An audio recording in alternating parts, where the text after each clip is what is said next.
نام ہے وہابی نام ہے بابی، میں ہوں مسلم علمی کتاب۔ جو اللہ کا پیغمبر ہے اسے اپنے بھائیوں سے تکلیف اٹھانی پڑ رہی ہے جو کہ خود ایک پیغمبر کی اولاد ہے، کافر بھی نہیں ہے، اور پھر اللہ تبارک و تعالیٰ انہیں کہاں سے اٹھا کر اس وقت کی جو سب سے بڑی آپ سمجھ لیں امپائر تھی، اس کی سب سے کرٹیکل پوسٹ کے اوپر پہنچا دیتے ہیں۔ اور بیسیکلی اس میں نبی الاسلام کو بھی تسلی تھی کہ آج تو آپ کو مشرکین عرب کی تکلیفیں اٹھا کر مکے سے مدینہ ہجرت کرنی پڑ رہی ہے، لیکن ایک دن آئے گا کہ آپ فاتح کی حیثیت سے مکے میں واپس آئیں گے۔ جس طرح آپ کے قبیلے کے لوگوں نے، قریش نے، جو اعلان نبوت سے پہلے آپ سے اتنی محبت کرتے تھے کہ آپ کو صادق اور امین کہتے تھے، اس لیول پہ آپ سے دشمنی نبھائی کہ آپ کو اپنا علاقہ چھوڑنا پڑ گیا۔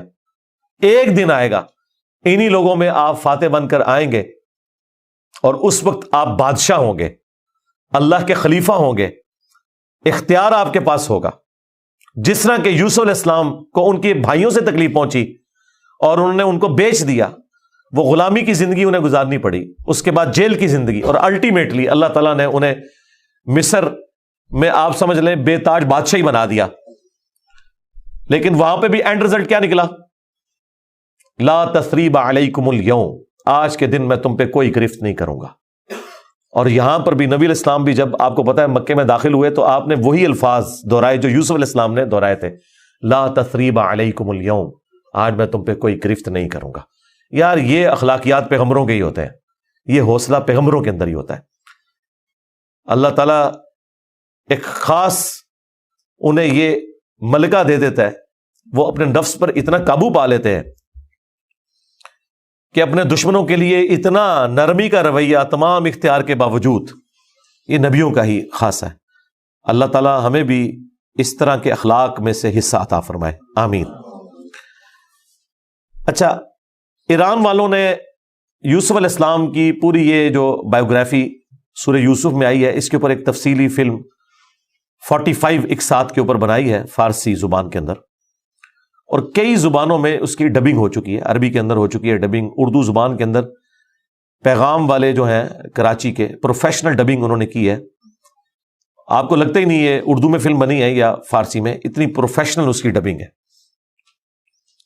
اس میں انہوں نے وہ پورے حالات و واقعات فلمائے ہیں اور آپ کو اس زمانے میں پہنچا دیا ہے۔ آپ یوسف علیہ السلام کے جو قید کے سال ہے نا، وہ آپ کو بس وہ اس فلم کو دیکھ کے اندازہ ہوگا کہ یہ کیا تکلیف ہے جو انہوں نے کاٹی ہے، اور ایک چھوٹے سے بچے نے جو تکلیفیں اپنے بھائیوں سے کاٹی، ایسا بچہ کہ جس کی ماں بھی فوت ہو چکی ہے۔ میں کہتا ہوں نہیں، وہ فلم تو آپ جتنی بار دیکھیں، وہ ڈرامہ سیریل، انسان کے آنسو نہیں رکتے جس پرفیکشن کے ساتھ انہوں نے اسے فلمایا، اور ریالٹی تو اس سے بھی زیادہ دردناک ہوگی۔ تو ظاہر ہے اب یہ ایک فلم بن چکی ہے، اور میں نہیں سمجھتا کہ وہ مسلمان جو روزانہ ہالی ووڈ یا بالی ووڈ کی فلمیں دیکھ کر سوتے ہیں، ان سے یہ ڈرامہ سیریل مس ہو جائے، انہیں ضرور دیکھنی چاہیے۔ اور توحید جس طریقے سے انہوں نے اس میں بیان کی ہے، کمال کی توحید بیان کی ہے۔ چند ایک جگہوں پہ آپ کو اختلاف ہو سکتا ہے، لیکن اوورآل جس طریقے سے انہوں نے اسے فلمایا، ایک صحیح ایمان جو ایک مسلمان کے دل میں جاگزی ہونا چاہیے، وہ انہوں نے واقعی اس کے اندر فلما دیا۔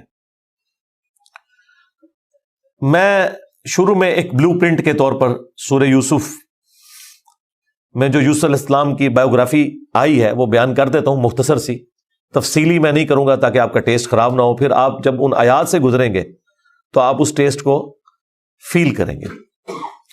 یوسف علیہ السلام چونکہ حضرت یعقوب علیہ السلام کے بیٹے تھے، اور ظاہر ہے کہ ان کی لیگیسی کو آگے کسی نے تو لے کے چلنا تھا۔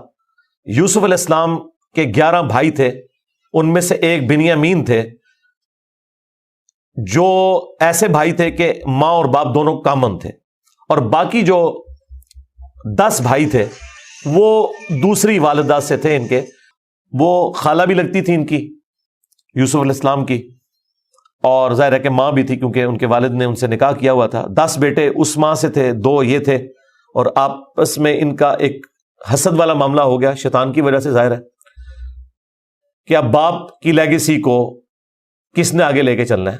وہ ظاہر ہے وہ تو باپ نے تو ڈیسائیڈ ہی نہیں کرنا، وہ تو اللہ نے ڈیسائیڈ کرنا ہے۔ اب یوسف علیہ السلام کو اللہ تعالیٰ نے ایک خواب دکھایا، اور خواب انبیاء کے حق میں وحی الہی ہوتا ہے۔ بخاری مسلم میں حدیث ہے کہ خواب نبوت کا 46واں حصہ ہے۔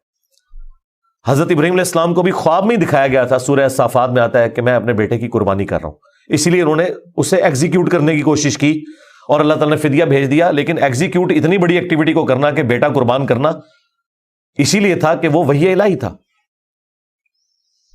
یوسف علیہ السلام کو اللہ تعالیٰ نے چھوٹی عمر کے اندر ہی 10-12 سال کی عمر میں ہی یہ خواب دکھایا کہ 11 ستارے اور سورج اور چاند انہیں سجدہ کر رہے ہیں۔ اس خواب کا ذکر انہوں نے اپنے والد سے کیا۔ ظاہر ہے اس زمانے میں تو والد ہی ڈائریکٹ ٹریننگ کیا کرتے تھے اپنی اولاد کی، اور ایک بڑی فرینکنس ہوتی تھی، اور پھر نبی کی اولاد۔ حضرت یعقوب علیہ السلام کو پتہ چل گیا کہ میری اس نبوت کا وارث اب یہ ہونے والا ہے، یعنی 12 بچوں میں سے اس کے سر کے اوپر یہ تاج نبوت سجنا ہے۔ تو ظاہر ہے باقیوں نے تو حسد کرنا ہے، حسد تو آ ہی جاتا ہے، آدم علیہ السلام کے بیٹوں میں آیا تھا، تو یہ اولاد آدم والا ہی معاملہ ہے۔ بہرحال وہ حسد آیا۔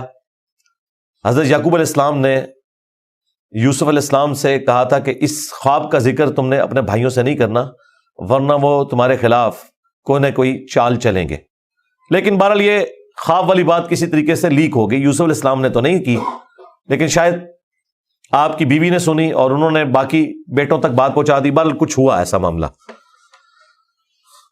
اور ان کو اس اعتبار سے بھی اشارے مل گئے کہ یوسف علیہ السلام کے ساتھ زیادہ برتاؤ ایکسٹراڈنری کرتے تھے یعقوب علیہ السلام، کیونکہ انہیں پتا تھا کہ یہ اللہ کے پیغمبر ہیں، اور انہوں نے اس توحید کی دعوت کو میرے بعد آگے لے کر چلنا ہے۔ حضرت یعقوب علیہ السلام کے جو باقی بیٹے تھے 10، 11واں تو خیر وہ چھوٹا تھا، وہ ان کا چھوٹا بھائی تھا، اس کے ساتھ تو مسئلہ کوئی نہیں تھا۔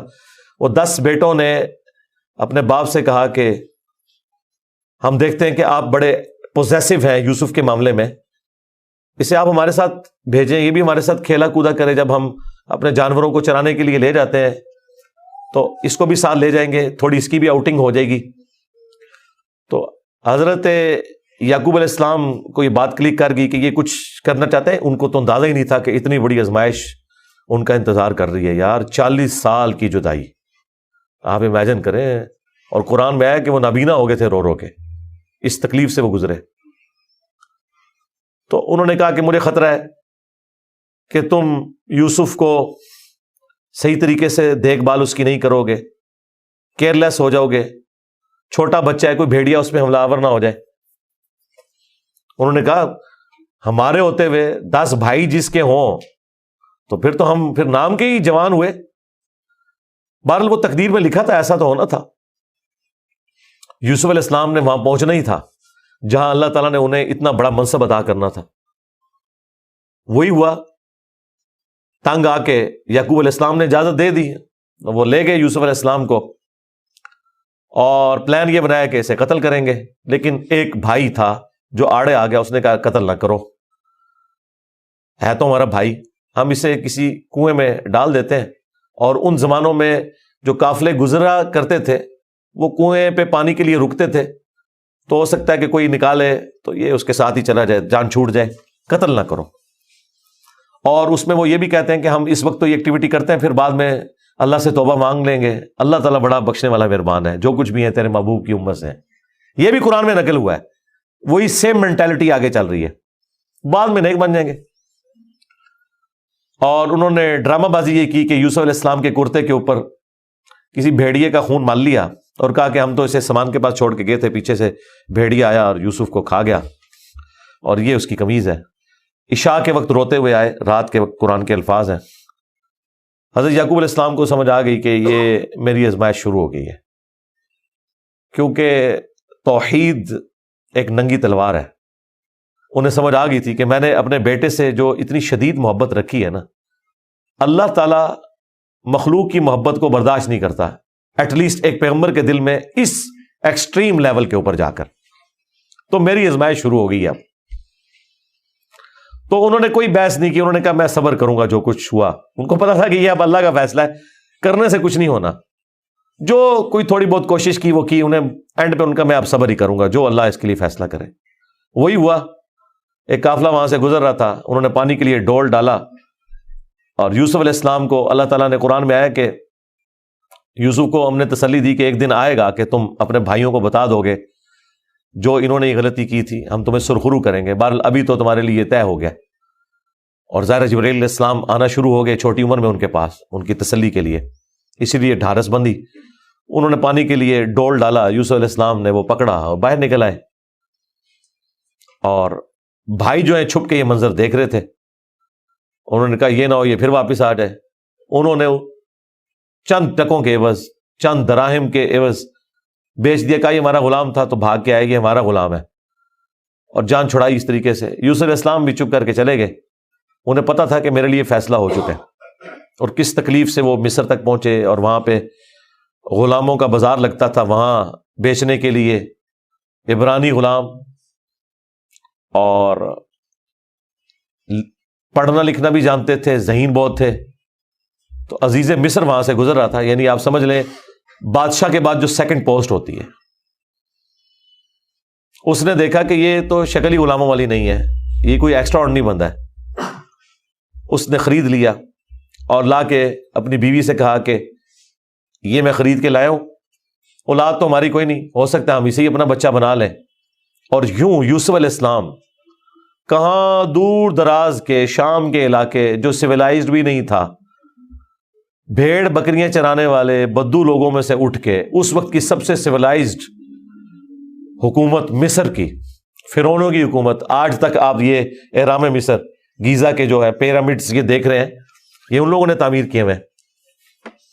وہاں پہنچ کے, اور قرآن کے الفاظ ہیں کہ ہم نے یوں اس کے لیے معاملہ آسان کر دیا کہ وہ عزیز مصر کی تربیت میں رہے اور علم حاصل کرے. ظاہر ہے کہ وہ کتنی بڑی بڑی میٹنگز ہوتی ہوں گی جس میں میٹنگ کا ارینجمنٹ کرنا, کھانے پینے کا ارینجمنٹ کرنا, اور ایک خادم کی حیثیت سے باتیں بھی سنتے ہوں گے. یوں اللہ تعالیٰ نے ان کی لرننگ کروائی, اور یوں وہ جوانی کی عمر کو پہنچ گئے.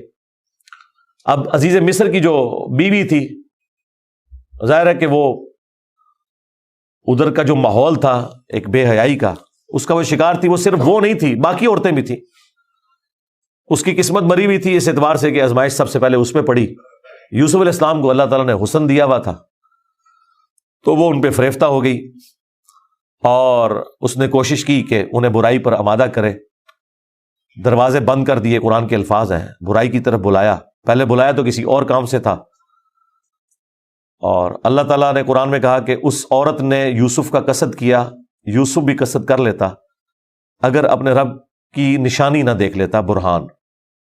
اور وہ نشانی قرآن میں نقل نہیں ہوئی, اسرائیلی روایتوں میں ملتا ہے کہ ان کو ان کے والد یعقوب علیہ السلام کی شبیہ دکھائی گئی, جو کہ یوں انگلی سے اشارہ کر رہے تھے کہ بیٹا یہ کام نہیں کرنا, اس طرف نہیں آنا. تو وہ بچ کے, ظاہر ہے اللہ نے فرمایا کہ یہ ہمارے مخلص بندے تھے, یعنی مخلص چنے ہوئے.